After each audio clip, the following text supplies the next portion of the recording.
আসসালামু আলাইকুম। আজকে সর্বশেষ সংবাদ জানাবো আমি নুসরাত। প্রথমেই জানিয়ে দেব সংবাদ শিরোনাম। চট্টগ্রামে জামায়াত প্রার্থীকে শোকজ। নির্বাচনের পর ফ্যাসিবাদ বিরোধী আন্দোলন তীব্রতর হবে বললেন খোমেনি এহসান। 5 বার এমপি হয়ে যা করতে পারিনি 15 মাসে তার বেশি করেছি বললেন আসিফ। বিএনপির আরও 5 নেতা বহিষ্কার। সর্বশেষ জানাবো হাস হলো সততা ও সাহসের প্রতীক বললেন রুমিন ফারহানা। শিরোনাম শুনলেন, এবারে বিস্তারিত। চট্টগ্রামে জামায়াত প্রার্থীকে শোকজ। আচরণবিধি লঙ্ঘনের অভিযোগে চট্টগ্রাম 3 সন্দ্বীপ সংসদীয় আসনের জামায়াতে ইসলামের মনোনীত প্রার্থী মোহাম্মদ আলাউদ্দিন শিকদারকে কারণ দর্শানোর নোটিশ শোকজ দিয়েছে নির্বাচন কমিশন। বুধবার 28 জানুয়ারি ইলেকটোরাল ইনকোয়ারি ও অ্যাডজুডিকেশন কমিটির চেয়ারম্যান ও যুগ্ম জেলা ও দায়রা জজ মোহাম্মদ হেলাল উদ্দিন স্বাক্ষরিত এক নোটিশে এই শোকজ করা হয়। নোটিশে নির্বাচনী আচরণবিধি তোয়াক্কা না করে নিজ প্রচার গাড়িতে ব্যানার ব্যবহার করা এবং সন্দ্বীপ পৌরসভা মার্কেট সহ বিভিন্ন জায়গায় বিলবোর্ড স্থাপন করার কথা বলা হয়েছে। এছাড়া 20টিরও বেশি বিলবোর্ড স্থাপন করা এবং প্রচারণার কাজে 12টি মাইক ব্যবহার করে নির্বাচনী আচরণবিধি 7 খ এবং 17 এর 1 ধারা লঙ্ঘন করেছেন বলে বিএনপি প্রার্থী মোস্তফা কামাল পাশা অভিযোগ করেছেন। এসব অভিযোগের পরিপ্রেক্ষিতে 31 জানুয়ারি বেলা 11:30টার সময় সশরীরে হাজির হয়ে লিখিত ব্যাখ্যা দেওয়ার নির্দেশ দেওয়া হয়েছে। উল্লেখ্য, সন্দ্বীপ আসনে ভোটার রয়েছে 2,60,485 জন। আসনটিতে এবার বিএনপি, জামায়াত, ইসলামী আন্দোলন বাংলাদেশের দলীয় প্রার্থী ও একজন স্বতন্ত্র প্রার্থী নির্বাচনে লড়বেন। নির্বাচনের পর ফ্যাসিবাদ বিরোধী আন্দোলন তীব্রতর হবে বললেন খোমেনি এহসান। আসন্ন জাতীয় নির্বাচনের মাধ্যমে জুলাই বিপ্লবের আন্দোলন শেষ হয়ে যাবে না বলে মন্তব্য করেছেন জাতীয় বিপ্লবী পরিষদের আহ্বায়ক খোমেনি এহসান। তার মতে, এই আন্দোলন গণহত্যার বিচার, ফ্যাসিবাদ বিলোপ ও নতুন সংবিধানের দাবিতে 24-এর চেয়ে আরও তীব্রতর হবে। বুধবার 28 জানুয়ারি জাতীয় প্রেস ক্লাবে মাওলানা মোহাম্মদ আকরাম খাঁ হলে আয়োজিত এক সংবাদ সম্মেলনে তিনি কথা বলেন। গত সোমবার 8 বছরের স্বেচ্ছায় নির্বাসন শেষে তিনি জাপান থেকে দেশে ফিরে বিএনপির চেয়ারপারসন খালেদা জিয়া ও শহীদ শরীফ ওসমান বিন হাদির কবর জিয়ারত করেন।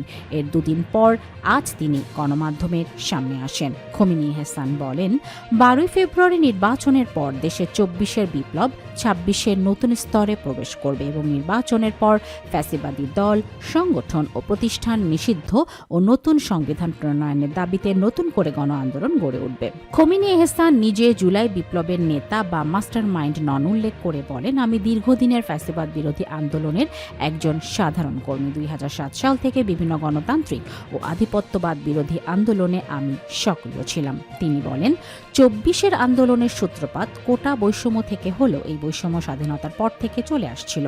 একমাত্র শেখ হাসিনাই কোটা প্রথা বাতিল করেছিলেন, কিন্তু 3য় দফায় ক্ষমতা কুক্ষিগত করার দম্ভে কোটা প্রথা পুনর্বহাল করে তিনি গণহত্যা ঘটিয়ে দেশ ছেড়ে পালান। বর্তমান অন্তর্বর্তী সরকার প্রসঙ্গে খোমেনি এহসান অভিযোগ করেন, এই সরকার প্রকৃত অর্থে নিরপেক্ষ নয় এবং রাজনৈতিক দল ও ফ্যাসিবাদী আমলাতন্ত্রের প্রভাবে পরিচালিত হচ্ছে। হত্যা, গুম, দুর্নীতি ও অর্থ পাচারে বিচারে সরকার কার্যকর কোনো উদ্যোগ নিতে ব্যর্থ হয়েছে বলে তিনি মন্তব্য করেন। একই সঙ্গে গণমাধ্যমের প্রকৃত স্বাধীনতা নিশ্চিত না হওয়ার বিষয়েও তিনি সমালোচনা করেন। সংবাদ সম্মেলনে 12 ফেব্রুয়ারি নির্বাচন পর্যন্ত রাজনৈতিক দল ও নাগরিক সমাজের সঙ্গে বৈঠকের ঘোষণা দেওয়া হয়। নির্বাচনের পর দেশব্যাপী আলোচনা সভা ও বিক্ষোভ কর্মসূচি পালন করা হবে। পরবর্তীতে কর্মসূচি কঠোরতর করা হবে।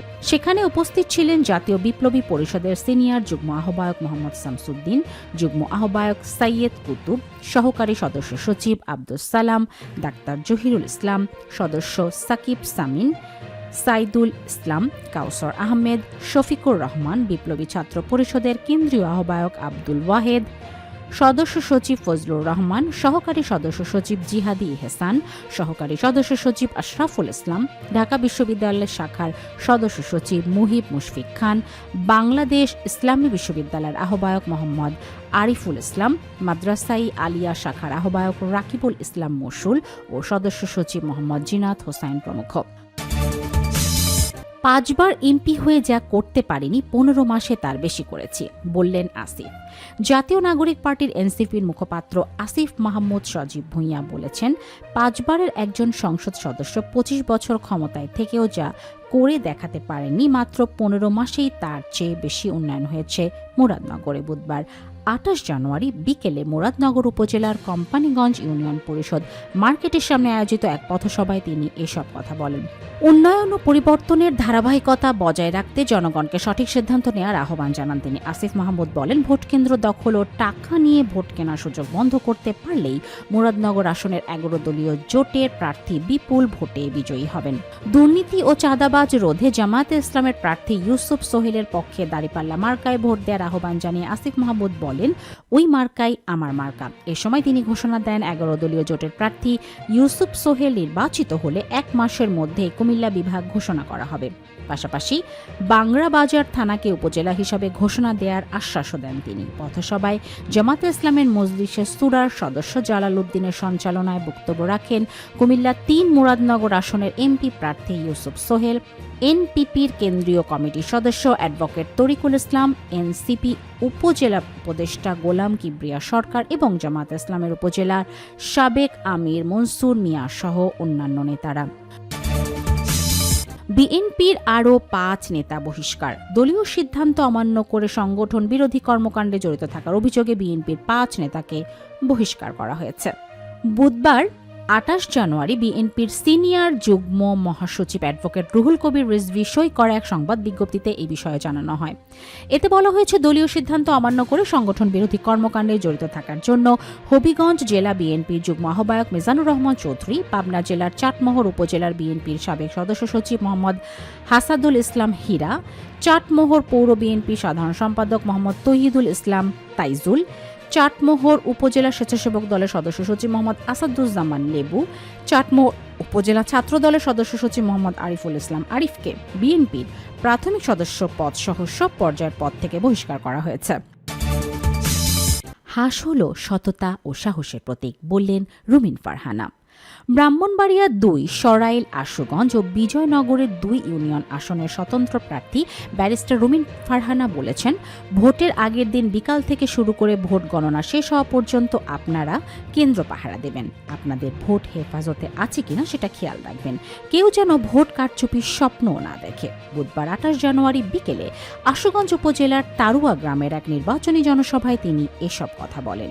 রুমিন ফারহানা বলেন, ভোট কারচুপির চেষ্টা হলে পুলিশ, সেনাবাহিনী, বিজেপি সহ এলাকার সাধারণ মানুষ ঐক্যবদ্ধভাবে তা প্রতিহত করবে। তিনি ভোটারদের নির্ভয়ে কেন্দ্রে উপস্থিত থাকার আহ্বান জানান। হাস প্রতীকে ভোট চেয়ে তিনি বলেন, হাস হল সততা ও সাহসের প্রতীক। 300 আসনের সংসদে দাঁড়িয়ে অন্যায়ের বিরুদ্ধে কথা বলার প্রতীক এই হাস। টাকার বিনিময় কিংবা ভয়ভীতির মুখে ভোট না দেওয়ার আহ্বান জানিয়ে রুমিন ফারহানা বলেন, আপনার একটি ভোট অনেক মূল্যবান। এই ভোট শুধু আপনার না, আপনার সন্তান ও এলাকার ভবিষ্যতের সঙ্গে জড়িত। যদি কেউ আপনার ভোট কিনে নেয়, তাহলে আপনার ন্যায্য অধিকার কেড়ে নেওয়ার সময় সেই টাকা সুদসহ আদায় করবে। দুনিয়াতে ফ্রি বলে কিছু নেই। বর্তমান পরিস্থিতির সমালোচনা করে তিনি বলেন, 5 আগস্টের পর বহু মানুষের নামে মিথ্যা মামলা হয়েছে। এখন বলা হচ্ছে টাকা দিলে মামলা উঠিয়ে দেয়া হবে, টাকা না দিলে নতুন মামলায় নাম চুকিয়ে দেয়া হবে। আপনারা কি আবার ওই অপশাসন চান? তিনি আরও বলেন, আমি কারো উপর কোনো জুলুম করিনি, কাউকে ভয় দেখাইনি, তাই হাস মার্কার বাইরে ভোট দেওয়ার কোনো সুযোগ নেই।